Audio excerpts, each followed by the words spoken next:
जोगुलंबा गढ़वाल जिले में किसानों ने जुमे को जिला कलेक्टर के दफ्तर के बाहर एहतजाज किया, जिसकी क़यादत नद्दागुड़ा हक्कुला पोराटा समिति के चेयरमैन गंगुला रंजीत कुमार कर रहे थे। एहतजाज करने वालों ने इल्ज़ाम लगाया कि कांग्रेस हुकूमत ने दशहरे से कबल रैतू भरोसा फंड जारी नहीं किए, जो उनके बकौल नाकाबिल कबूल हैं। रंजीत कुमार ने हुकूमत पर तनकीद करते हुए कहा कि किसानों के लिए 2 लाख रुपए कर्ज की माफ़ी का वादा पूरा नहीं हुआ और कहा कि हुक्काम ने किसानों की मुश्किलात को नज़रअंदाज किया है।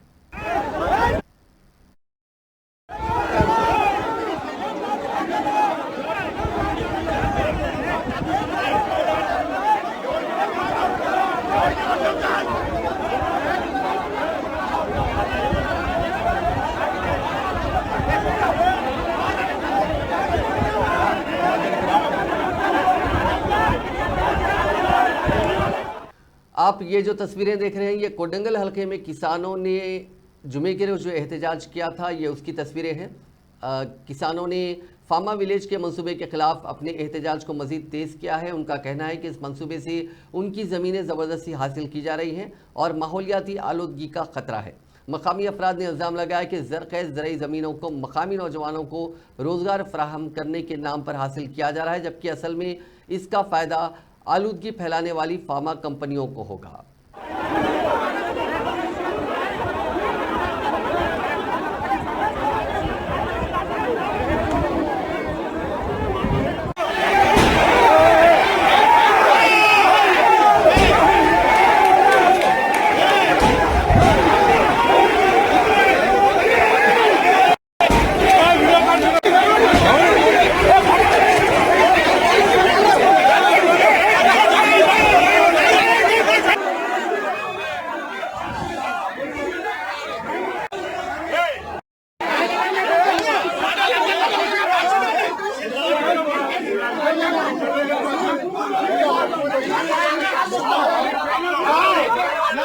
गुरुकुल टीचर के ओहदों के उम्मीदवारों ने प्रजा भवन में एहतजाज किया, जिसमें उन्होंने बैकलॉग असामियों को अहल उम्मीदवारों में तकसीम करने का मुतालबा किया।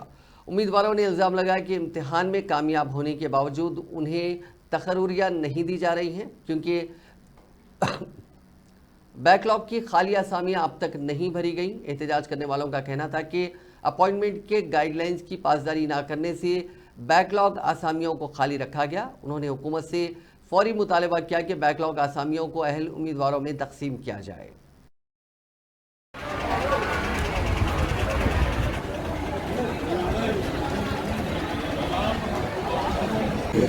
లండన్ నుంచి మన మిత్రులు ఇక్కడ వెయిట్ చేస్తున్నారు. వీళ్ళందరూ చూడండి, వీళ్ళందరూ ఇక్కడ ఇల్లు మన గురుకుల ఆస్పిరెంట్స్.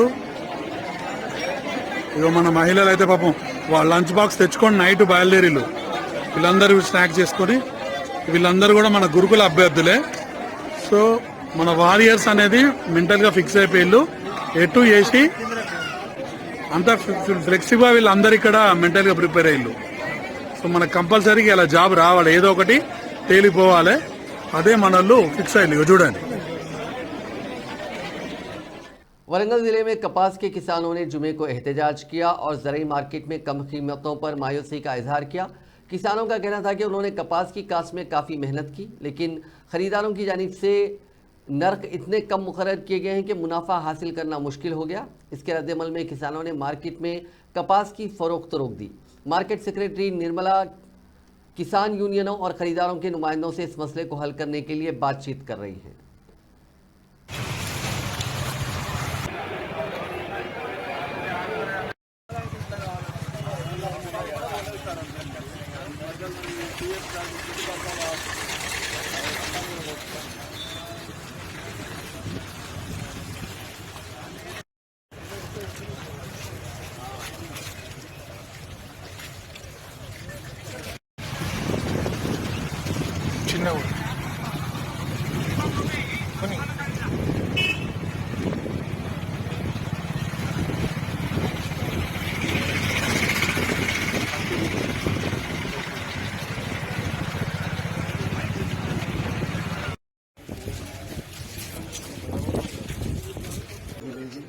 నేను ఒక 5 ఎకరాల పత్తి వేసాను, 20 బస్తాలు పత్తి తీసుకొచ్చినాను. ఇవాళ మార్కెట్లో రైతు సంఘాలు వచ్చిందని, వాళ్ళు వచ్చి నిలబడంగానే రైతు సంఘం వచ్చిందని ఖరీదారులు అందరూ బంద్ పెట్టి అందరూ ఇది మార్కెట్ వాళ్ళ చాంబర్లో కూర్చొని కాలయాపన చేస్తాను. కాబట్టి గవర్నమెంట్ తొందరగా స్పందించి మార్కెట్ యాజమాన్యం తొందరగా సీసీఐలను 12 తేమ శాతం అన్నట్టు 12 ఈ సీజన్లో 12 రాదు. ఎందుకంటే ఇప్పుడు ఎందుకంటే చలికాలం ప్రారంభమైంది కాబట్టి మంచు పడుతుంది కాబట్టి 12 నుంచి వెళ్ళి 18 మ్యాచ్లు చేసి ఈ రోజు రైతులకు సీసీఐ కొనుగోలు చేసి रियासती वजीर कुंडा सुरेखा के खिलाफ 100 करोड़ रुपए के हतक इज्जत केस में नामपल्ली कोर्ट ने शदीद सरजनिश की। ये केस बीआरएस के कारगुजार सदर केटी रामाराव की जानिब से दायर किया गया था। अदालत ने कुंडा सुरेखा के रिमार्क्स को इंतहाई नागवार करार दिया और कहा कि ऐसी बातें खास तौर पर किसी खातून वजीर से सुनकर हैरत होती है और ये माशरे पर मनफी असर डाल सकती है।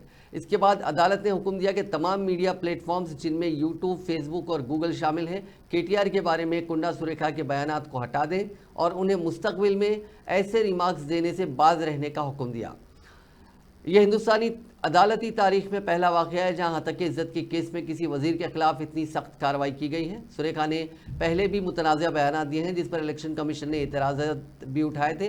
केटीआर ने अदालत में बयान दिया कि कुंडा सुरेखा के कुछ बयानात इतने बेहुदा थे कि उन्हें खुली अदालत में दोहराया भी नहीं जा सकता। उन्होंने कहा कि सुरेखा ने उनकी ज़ाती और सियासी साख को नुकसान पहुँचाने की कोशिश की और ये इल्ज़ाम लगाया कि ये इल्ज़ामात उनके तेलंगाना की सियासत में कामयाबी के सबब उनके खिलाफ प्रोपेगेंडा के तौर पर किए गए हैं। टॉलीवुड कोरियोग्राफर जानी मास्टर को चंचलगुड़ा जेल से जुमे के रोज जमानत पर रिहा कर दिया गया। उन्हें 20 सितंबर को एक खातून डांसर की जानिब से जिनसी हरासानी के इल्जाम में गिरफ्तार किया गया था। उनकी दरखास्त से जमानत रंगारेड्डी डिस्ट्रिक्ट कोर्ट ने 36 दिन की हिरासत के बाद मंजूर की। केस की जड़ 2017 के एक वाक़े से जुड़ी है जब जानी मास्टर ने एक टीवी शो के दौरान शिकायत कुनिंदा से मुलाकात की थी। इल्ज़ाम है कि उन्होंने बाद में होटल में उन पर जिनसी हमला किया जबकि वो नाबालिग थी और उनकी डांस टीम का हिस्सा थी। उनकी शिकायत पर नारसिंगी पुलिस ने आईपीसी के दफात 376, 506 और 323 और पॉक्सो एक्ट के तहत उन्हें गिरफ्तार करके अदालत में पेश किया था। रवा माह के आगाज़ में जानी मास्टर ने 6 से 9 अक्टूबर तक नेशनल फिल्म अवार्ड्स में शिरकत के लिए आर्जी जमानत की दरख्वास्त दी थी जो मंजूर कर ली गई थी, लेकिन तनाज़े के बाद अवार्ड कमेटी ने उनका इन्विटेशन मनसूख कर दिया था, जिसके बाद जानी मास्टर को आर्जी जमानत ख़त्म हो जाने पर दोबारा जेल भेज दिया गया था। बाद में रंगारेड्डी पॉस्को कोर्ट ने उनकी मुस्तकिल जमानत की दरख्वास्त मंजूर करते हुए उन्हें रिहा कर दिया। राजन्ना सिलसिला जिले के वेमुलावाड़ा म्यूनसिपालिटी के शांति नगर के करीब तकरीबन 40 से 50 बंदर जुमे के रोज़ मुश्तबा हालत में मुर्दा पाए गए। मकामी अफराद ने एक रियल स्टेट साइट के करीब बदबू महसूस की, जिसके बाद उन्हें 2 ढेरों में जानवरों की लाशें मिली। मकामी लोगों ने शुबा जाहिर किया कि बंदरों को जहर देकर उस मकाम पर फेंक दिया गया। इब्तदाई अंदाजे के मुताबिक ये वाक़या 2 दिन कबल पेश आया होगा। हिंदू तंजीमों और मकामी लोगों ने बंदरों के कत्ल की वजह जानने का मुतालबा करते हुए फौरी तहकीकात का मुतालबा किया। म्यूनसिपल अमले ने उस मकाम से लाशों को हटा दिया और उन्हें म्यूनसिपल गाड़ियों में मुंतकिल किया। वेमुलावाड़ा टाउन के सर्कल इंस्पेक्टर वीर प्रसाद ने इस वाक़े की तहकीकात का आगाज़ कर दिया है ताकि मौत की वजह और मुमकिना तौर पर मुलविस अफराद का पता लगाया जा सके। मकामी ग्रुपों ने इस वाक़े के खिलाफ सख्त कार्रवाई का मुतालबा किया है। तिरुपति में बम की धमकियों ने खौफ व हुरास फैला दिया है, जिसमें कई होटल्स और एक फ्लाइट को निशाना बनाया गया। नामालूम अफराद ने तिरुपति के कुछ निजी होटलों को बम धमाकों की धमकी आमेज ईमेल भेजे, जिनमें लीला महल के करीब मौजूद 3 स्टार होटल्स और कुछ दीगर मकामात शामिल थे। पैगामात में रकम का मुतालबा किया गया था और कहा गया था कि अगर उनकी मांग पूरी ना हुई तो बम धमाके किए जाएंगे। पुलिस को इत्तला मिलते ही उन्होंने मज़कूरा होटल्स में मुकम्मल तलाशी मुहिम शुरू की, ताहम किसी भी किस्म के धमाका खैज मवाद का पता नहीं चला। इस जाली अलार्म ने रिहायशियों और ज़ायरीन में खौफ पैदा कर दिया। अलावाजी तिरुपति को S5154 एयरपोर्ट पर स्टार एयरलाइंस की परवाज़ में भी बम की धमकी दी गई, जो कि एक अकाउंट से आई थी। पुलिस इस पूरे मामले की तहकीकात कर रही है।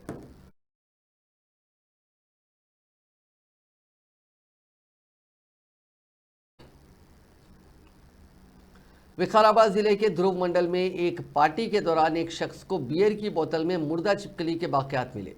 ये वाकया करेली गांव में पेश आया, जहां लक्ष्मीकांत रेड्डी और उनके दोस्त अंतैया ने एक मकामी वाइन शॉप से तकरीबन 4,000 रुपए की शराब खरीदी थी। बियर की बोतल खोलने की कोशिश में उन्हें अंदर कुछ गैर मामूली चीज़ें नजर आई। मजीद जांच करने पर मालूम हुआ कि बोतल के अंदर एक छिपकली के बाक़ियात मौजूद थे।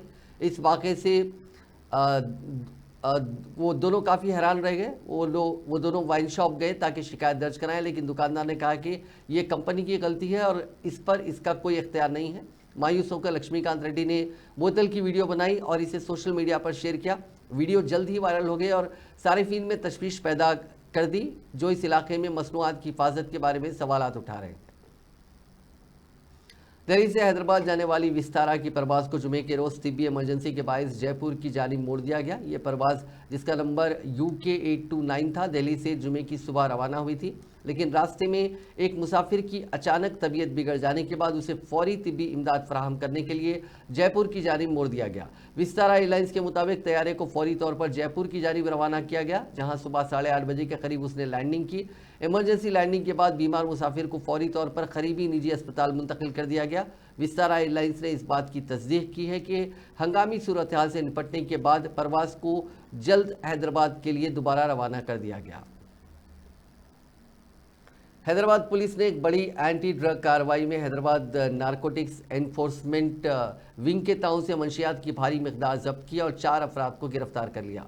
ये छापे हुमायूं नगर में मारे गए, जिसमें तकरीबन 50 ग्राम MDMA बरामद हुआ, जिसकी मालियत तकरीबन 25 लाख रुपए बताई गई। गिरफ्तार होने वालों में एक गैर मुल्की शहरी और 3 मकामी अफराद शामिल हैं, जिन पर मंशियात फरोशी का शुबा है। इसी दौरान हुक्काम ने बाचूपल्ली के इलाके में मौजूद टकीला पब पर भी छापा मारा, जहां गैर कानूनी कॉर्पोरेट तकरीबात मुनक्किद की जा रही थी और मुनासिब इजाज़तनामे नहीं लिए गए थे। छापे के दौरान पुलिस ने मौसीकी के आलात और 2 लैपटॉप भी कब्जे में लिए। पब की इंतजामिया के खिलाफ केस दर्ज कर लिया गया है। जानते हैं कि तेलंगाना रियासत में रियासती सरकार हुकूमत जो है, ये नशीली दवाइयाँ जो है, नारकोटिक ड्रग्स, इसके बारे में संजीदगी काफ़ी है, सीरियस है इस मामला, और हुकूमत चाहती है कि पुलिस इसको पूरी तरीके से इसको कंट्रोल करे। तो इस सिलसिले में HNU जो हैदराबाद नारकोटिक्स एनफोर्समेंट विंग है, उसको हमने रिव्यू किया, उसको स्ट्रेंथन किया और उनको कहा गया कि ऑपरेशंस करना है। ये जो सप्लाई कर रहे हैं दूसरे शहरों से हैदराबाद को, गोवा, बेंगलोर, मुंबई को, हम जानते हैं कि सिंथेटिक ड्रग्स ज़्यादातर वो। नाज़रीन, इस न्यूज़ बुलेटिन में बस इतना ही। आप देखते रहिए INN चैनल।